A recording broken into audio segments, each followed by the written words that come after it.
Hello, BookTube. I'm back with another book tag. This one is the Outlander Book Tag. That's all about the excellent TV show. I found it on a channel called Booktopia, and the young woman on that channel made a spectacle of herself, which the series tends to bring that out in its fans, me included. But I will be neither singing nor dancing. I thought we'd get right to it. It's rather clever. Question number 1. You touch some standing stones, which happens to our main character in the book. She touches some standing stones in Scotland and is transported back in time. And get transported back in time, what year would you hope to land in? The popular answers here are all historically misguided.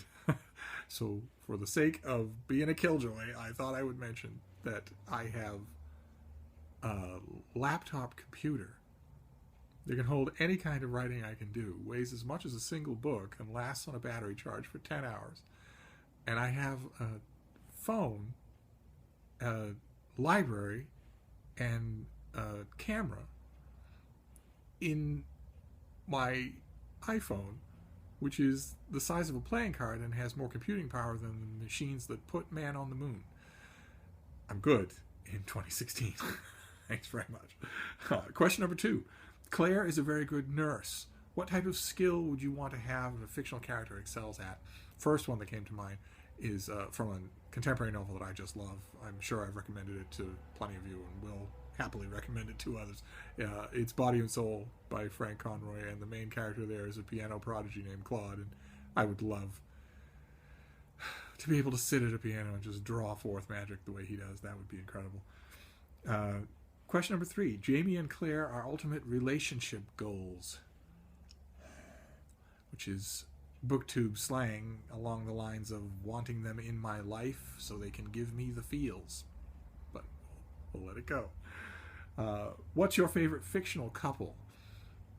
Lots of candidates here, but for me, it would have to be Plantagenet Palliser and Lady Glencora, his wife, in the Palliser series of novels by Anthony Trollope. They don't match each other at all. They don't suit each other at all. And yet, I firmly believe that when Trollope is writing them, he's having the time of his life. So, question number 4. The ending of Outlander is shocking. What book totally blew your mind? Well, believe it or not, despite the fact that I'm a crusty old dinosaur who sits on his couch all day long, I get my mind blown by books all the time. I really do. One of the ones that came to my mind is Jamie Bartlett's The Dark Net from 2015, which is about the thriving underside of the internet. And you only have to read a couple of chapters in it to realize the implications of it are terrifying. You won't surf the web again the same way after you've read about the Dark Net, after you've read a really good account of it. Question number 5. Scotland has lots of castles. We see quite a few in Outlander. What fictional kingdom would you want as your own? I have been a student of kingship for a very long time. There's very, very little about kingship that I don't know, including the ends that kings come to. I have no interest in having a kingdom. Thank you very much. I'm happy to keep kennels for those who do. Question number 6. Outlander has some very steamy scenes. I can certainly attest to that. If you haven't read this series, at least the first book, hie thee to a bookstore and correct that oversight. What's your favorite romance novel? Well, I read a lot of romance novels. I read a good batch of them every month. And I have for years, since I had the snobbery scales struck from my eyes by a romance reader and author. But one that came to mind when I was thinking about this tag is this one. Gail Callan's The Viscount in My Bedroom, which is it's a Louisa Shelby and Simon Wade are the two characters. She is, of course, headstrong and suddenly penniless, and he was charismatic and haughty and is now blind. And it stuck with me. A lot of the Regency romances that I read don't, but this one did. So I guess it would be my favorite. There are many. I could pick a favorite every day. Question number 7. The Jacobite Rising is a huge plot point in Outlander, and in Outlander's favor, I might say, one of the many things I might say in its favor, is that like the novels of Sir Walter Scott, it teaches you a lot of history. The young woman who from a Booktopia, I have the strong suspicion that before she read Outlander, she knew next to nothing about the Jacobite uprising. And now, thanks to Diana Gabaldon's lively prose and also respectable amount of research, she knows quite a bit about the Jacobite uprising. So props to the book. But anyway, the Jacobite uprising is a huge point in Outlander. What book has your favorite battle in it? Now, I'm assuming that this challenge means fiction, because otherwise I would be even more boring for the rest of you than I already am, because I have read so much military history it's not even funny. So we'll stick with fiction, and in fiction 3 candidates come to mind.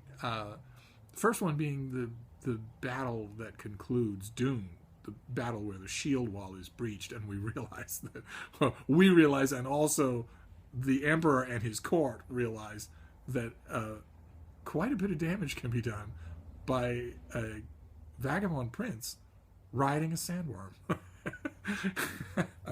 Second one would be, there's an old fantasy series, the Chronicles of Thomas Covenant by Stephen R. Donaldson. I'm sure I've recommended it to some of you.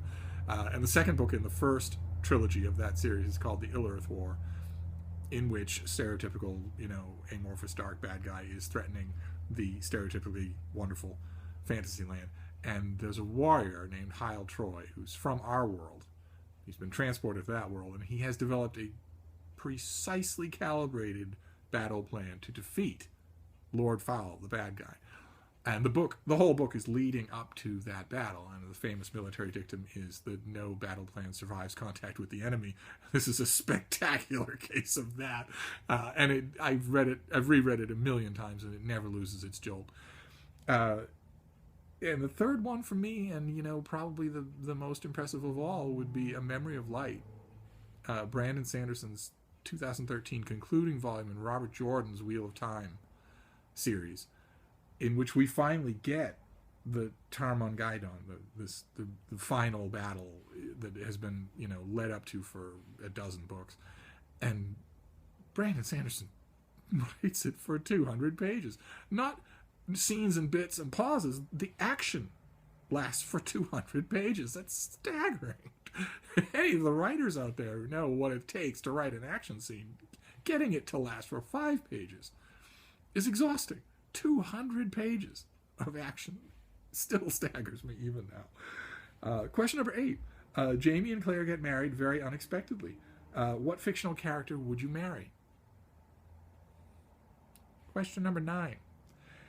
Scotland is a beautiful place. I can personally attest to this. I have tramped over every single inch of it many, many times with many dogs. What is one fictional world you would like to visit? There is a fictional world, a fantasy land I've never seen. It's called Australia. I've heard many legends about it. A giant rock, the biggest one on the surface of the world. An entire species of canine that I've never face nuzzled. Gigantic killer sharks. And yet I've never been there. The only place on Earth I've never been. Maybe someday. Question number 10. If you could change the past, would you? This was also a meme that was going around social media a few months ago about killing baby Hitler. I did not understand the confusion on that meme, and I still don't. Of course you would go back and kill baby Hitler. I would pick him by his ankles out of his crib and smash his head against the nearest wall in a heartbeat, without a second's hesitation. Hitler stole the election that brought him to power solely by his own personal conniving. He instituted a two-front war solely through his own megalomania. He commenced the Holocaust solely on the strength of his own dark magnetism. None of those things I can tell you. I've read more World War II histories than anybody you're likely to meet, and I can tell you beyond a shadow of a doubt, none of that would have happened without that one man.